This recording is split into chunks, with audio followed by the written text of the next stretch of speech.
오늘은 창세기 15장 7절에서 16절을 보도록 하겠습니다. 이 땅을 내게 주리라.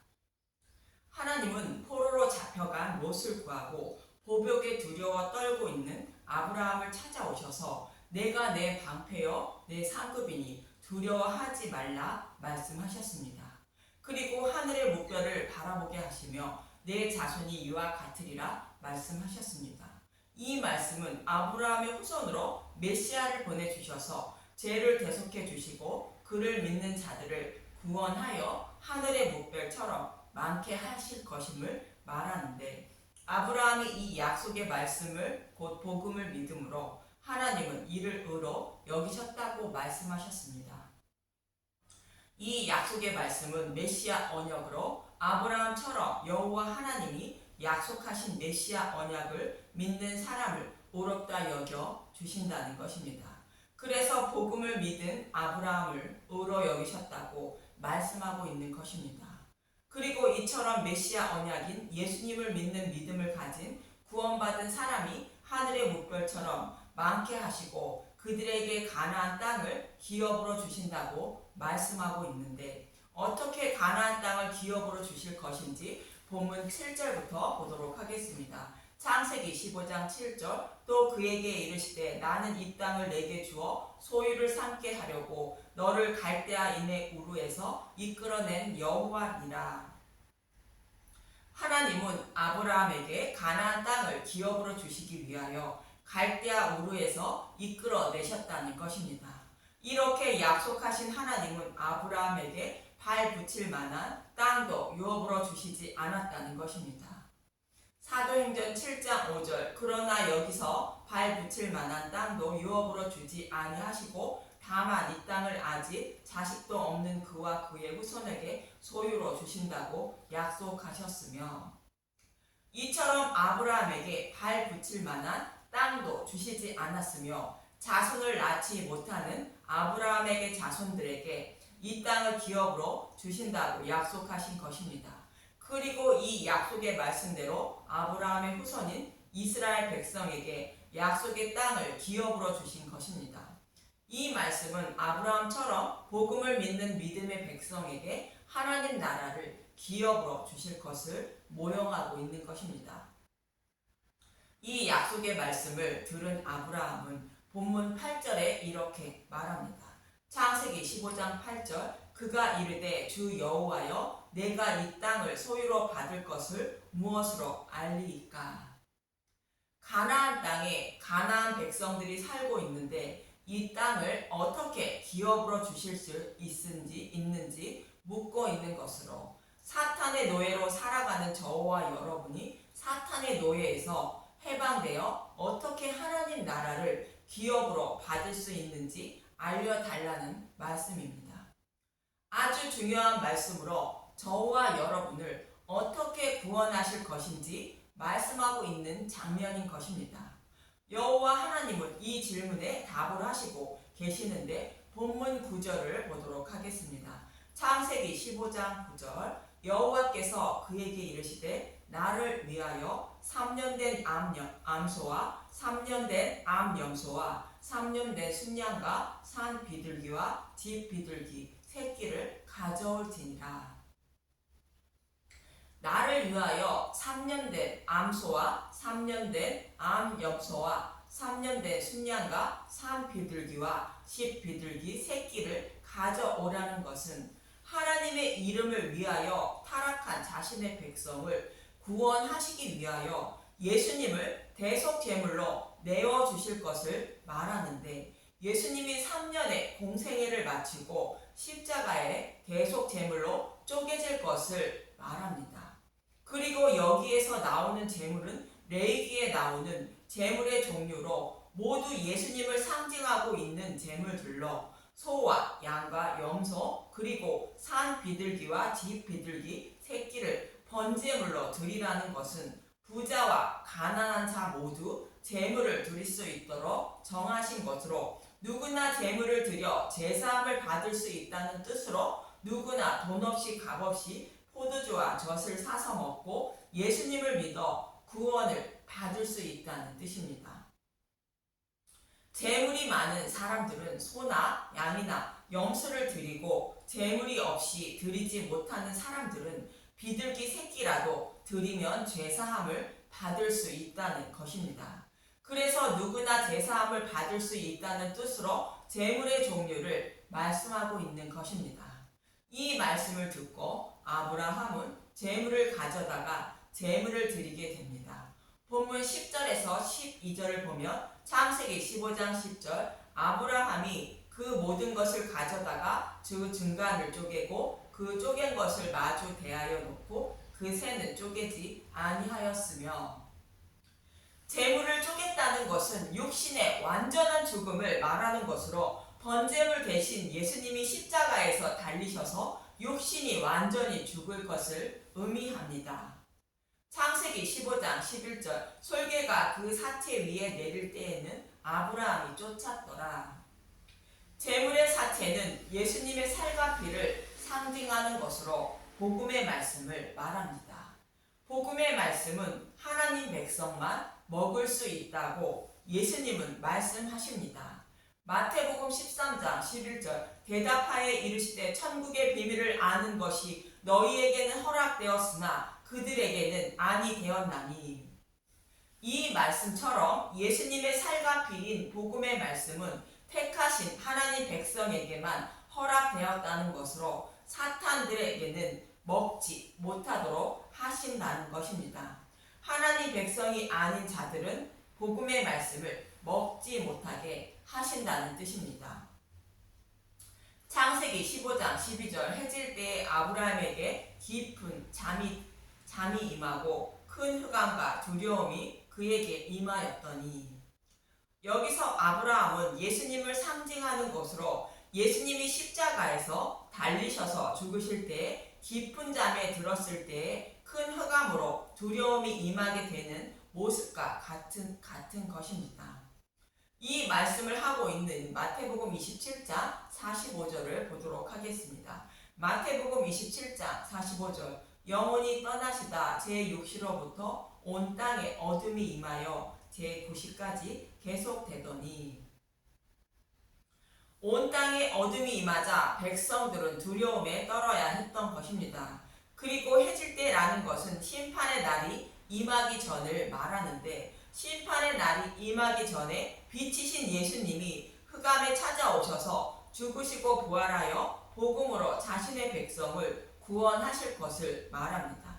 이 말씀을 지난 시간에 말씀드렸는데 신명기 24장 10절에서 15절을 봅니다. 신명기 24장 10절 내 이웃에게 무엇을 구워줄 때 너는 그의 집에 들어가서 전당물을 취하지 말고 너는 밖에 서 있고 내게 꾸는 자가 전당물을 밖으로 가지고 나와서 내게 줄 것이며 그가 가난한 자이면 너는 그의 전당물을 가지고 자지 말고.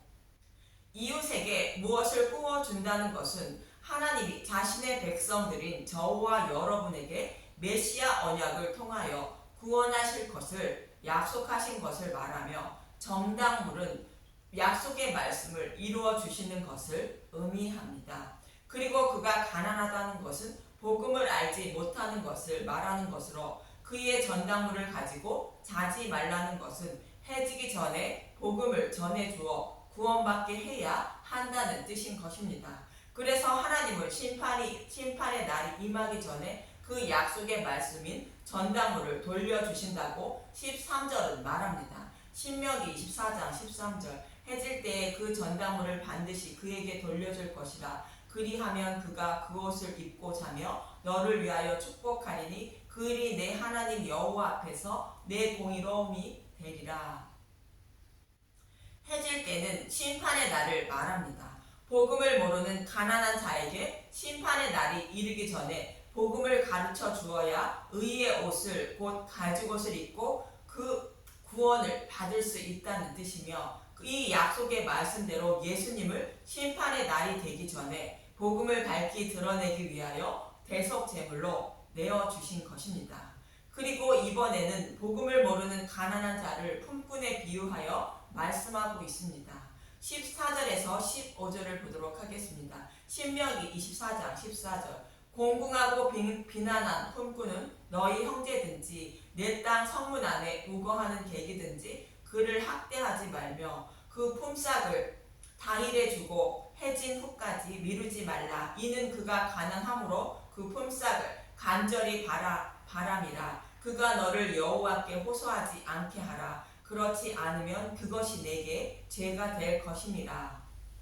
공궁하고 비난한 품꾼을 하루 벌어 하루를 살아가는 자들을 말합니다.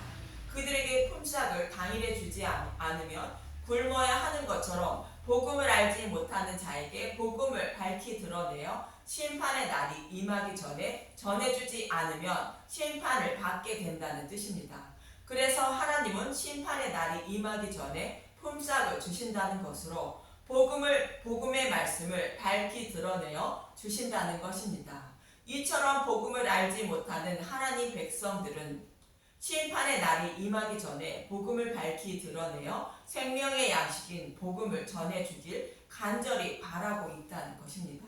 그래서 예수님은 심판의 날이 이르기 전에 생명의 양식인 복음을 밝히 드러내어 전해주시기 위하여 해질 때에 십자가에서 대속제물로 죽으시는 것으로 신명기의 말씀을 이루어 주신 것입니다. 이렇게 하나님이 전당물을 돌려주심으로 저와 여러분을 의에 오신 가죽옷을 입고 구원을 받을 수 있는 것입니다. 이 말씀이 해질 때에 아브라함이 깊은 잠이 임했다는 말씀입니다. 본문 13절을 보도록 하겠습니다. 창세기 15장 13절 여호와께서 아브라함에게 이르시되 너는 반드시 알라. 내 자손이 이방에서 객이 되어 그들을 섬기겠고 그들은 400년 동안 내 자손을 괴롭히리니. 이 말씀대로 아브라함의 후손인 이스라엘 백성들이 바로의 노예로 400년 동안 살게 된 것입니다. 여기서 내 자손은 택하신 하나님 백성을 말하며 이방의 객이 된다는 것은 사탄의 노예로 살아가는 모습을 말하고 그 기간이 400년이라 말하는데 16절에는 4대만이라는 말하는 것으로 하나님이 정하신 기간을 말하는 것으로 4대 만에 예수님이 오시면 사탄의 노예에서 해방될 것임을 말합니다. 실제로 예수님을 모형하는 모세를 애굽으로 보내어 유월절 양을 잡고 이스라엘 백성들이 출애굽하게 되는 것처럼 예수님이 십자가에서 대속제물로 죽으셔야 사탄의 노예에서 해방되는 것으로 400년은 예수님이 오시는 기간을 말하는 것입니다. 4대의 의미를 마태복음 1장 1절에서 17절은 예수님의 계보를 통하여 잘 말해주고 있는 것입니다. 17절을 보면 마태복음 1장 17절 그런즉 모든 대수가 아브라함부터 다윗까지 연례되어 다윗부터 바벨론으로 사로잡혀 갈 때까지 연례되어 바벨론으로부터 사로잡혀 간 후부터 그리스도까지 연례되더라. 마태는 42대를 억지로 맞추는 것으로 약속의 말씀대로 예수님이 42대 만에 오셨음을 말하고 있습니다. 42달은 1260일인 3년 반 4대는 모두 동일한 의미로 예수님이 오시는 기간을 말하는 것이며 오늘 본문에서는 400년이라 말하고 있는 것입니다. 본문 14절을 보면 창세기 15장 14절 그들이 섬기는 나라를 내가 징벌할지며 그 후에 내 자손이 큰 재물을 이끌고 나오리라. 이 말씀을 읽으면 먼저 생각나는 것은 아브라함이 애굽으로 내려가 바로 왕에게 사라를 팔아먹었을 때에 아브라함은 큰 재물을 얻고 하나님은 바로를 징벌하는 모습이 생각나게 되고 그 후에 하나님은 가나안 땅으로 돌아온 아브라함에게 할례를 명하시고 믿음의 조상으로 만들어 가시는 모습이 떠오릅니다. 이 모습과 동일하게 이스라엘 백성들은 애굽으로 내려가 바로의 노예로 있다가 출애굽할 때에 유월절 양을 잡아먹고 큰 재물을 얻어 출애굽하게 되고 애굽에는 큰 재앙을 내리게 됩니다. 그리고 그 재물로 광야에서 성막을 만들고 이스라엘 백성을 믿음의 백성으로 만들어 가시는 것입니다. 또 사탄의 노예로 살아가는 저와 여러분에게는 예수님이 오셔서 대속 제물로 죽으시고 큰 재물인 밝히 드러낸 복음을 선물로 주시고 십자가에서 사탄의 머리를 밟으신 것입니다. 그리고 마음의 성전을 세워주셔서 믿음의 백성으로 만들어 가시는 것입니다. 이 말씀을 모형하는 말씀으로 큰 재물은 하나님을 아는 지식인 복음의 말씀을 의미하는 것이며 예수님이 사탄을 십자가에서 징벌하시게 되는 것입니다. 그러나 아브라함은 이 모습을 보지 못한다는 것입니다. 창세기 15장 15절 너는 장수하다가 평안히 조상에게로 돌아가 장사될 것이요. 창세기 15장 16절 내 자손은 4대 만에 이 땅으로 돌아오리니 이는 아무리 족속의 제약이 아직 가득 차지 아니함이니라 하시더니 아브라함이 이 약속의 말씀을 이루어 주신 것을 보지 못한다는 것입니다. 이 약속의 말씀이 이루어지기 위해서는 가나안 땅의 족속들의 죄악이 가득 차야 한다는 것입니다. 죄악이 가득 차지 않았다는 것은 가나안 땅에 택함을 받아 구원을 받을 사람이 남아있다는 것으로 지금 가나안 땅을 멸하면 택함을 받은 자가 구원을 받지 못한다는 뜻입니다. 그래서 하나님은 택하신 자신의 백성을 모두 구원하시면 심판을 하신다는 의미입니다. 이 말씀의 모형으로 가나안 땅에 살고 있는 기생 라합을 구원하고 가나안 땅을 멸하신 후 이스라엘 백성들에게 기업으로 주시는 모습과 같은 것입니다. 이 말씀을 또한 예수님의 재림도 기생 라합과 같이 하나님이 잃어버린 양을 모두 찾으시면 예수님이 재림하셔서 종말이 오는 모습과 같은 의미인 것입니다. 이 땅에 죄악이 가득 차면 종말이 온다는 것으로 구원을 받을 자가 모두 구원을 받으면 종말이 온다는 말씀입니다. 이처럼 본문에서는 저와 여러분이 어떻게 구원을 받아 약속의 땅인 하나님 나라를 기업으로 받게 되는지를 모형과 그림자로 설명하고 있는 것으로 아브라함의 후손으로 오실 예수님이 죽으시고 부활하신 후에 큰 재물인 밝히 드러낸 복음을 주시고 마음의 성전을 세워주셔서 믿음의 백성으로 양육하여 구원하시고 약속의 땅을 기업으로 주실 것을 말씀하고 있는 것이며 그렇지 않고 복음을 믿지 않는 가나안 백성과 같은 자들을 심판을 받을 것임을 말씀하고 있는 것입니다. 그래서 저와 여러분은 예수님이 십자가에서 밝히 드러내시고 주신 큰 재물인 복음의 말씀을 매일 먹고 마심으로 내 안에 계신 성령님이 복음의 말씀을 깨닫게 하심으로 믿음의 백성이 되어 하나님 나라를 기업으로 받음을 잊지 마시고 복음의 말씀을 더욱더 사모하는 저와 여러분이 되시길 간절히 기도합니다. 감사합니다.